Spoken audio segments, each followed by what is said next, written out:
ressemble au rayon du soleil. C'est pour cela que c'est une fleur sacrée chez les anciens Égyptiens. Ils l'ont utilisée pour fabriquer leurs sandales, leurs barques, ainsi que le papier. Ils étaient les premiers à utiliser le papyrus pour faire le papier, même avant les Chinois. Et pour faire le papyrus, les papiers du papyrus, on utilise la tige de la plante même, pas la fleur. Et on coupe la tige en des lamelles, on met ces lamelles horizontalement et verticalement sous la presse pendant 1 ou bien 2 semaines. Ça perd l'eau et ça se colle naturellement. À la fin, on obtient un vrai rouleau de papyrus. Si vous la mettez à la lumière, on arrive à voir les carreaux entre les lamelles horizontales et verticales.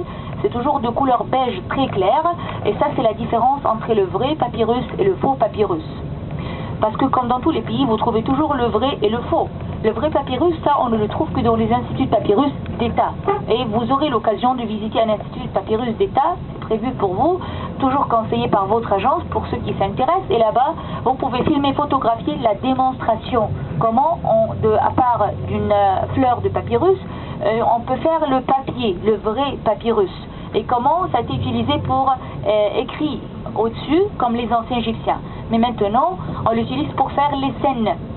Ce sont des scènes dessinées à la main des étudiants des Beaux-Arts. La plupart des scènes sont des scènes inspirées du musée égyptien. Vous, en visitant l'Institut Papyrus, c'est toujours d'État, la qualité et les prix sont surveillés par l'État. Là-bas, vous aurez l'occasion de filmer, photographier la démonstration. Mais les panneaux affichés sur les parois, on n'a pas le droit de les photographier.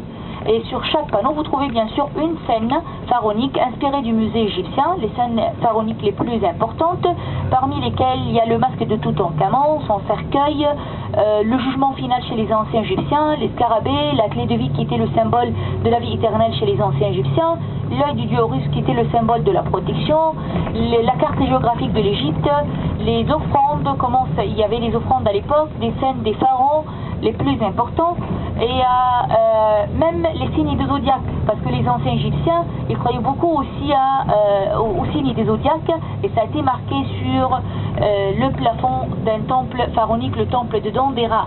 La même scène, ça a été inspiré et ça a été fait sur les rouleaux de papyrus, les vrais rouleaux de papyrus dans les instituts de papyrus d'État. Tandis que le faux papyrus, c'est pas du tout la plante du papyrus, ce sont les faux papyrus que vous allez trouver toujours au pied des sites touristiques, comme toujours au pied de la Tour Eiffel par exemple, vous trouvez tout ce qui est top, mais les vrais souvenirs, il faut les chercher dans les instituts toujours surveillés par l'État, comme le vrai papyrus ici en Égypte. Au pied des pyramides, vous trouvez des vendeurs avec des faux papyrus, c'est des bananiers. C'est pas la plante du papyrus, c'est des bananiers, on les colle avec des produits chimiques, puis après ça on les passe à la machine pour faire les scènes imprimées au-dessus. Vous-même, vous pouvez distinguer la différence. Le vrai papyrus à l'Institut que vous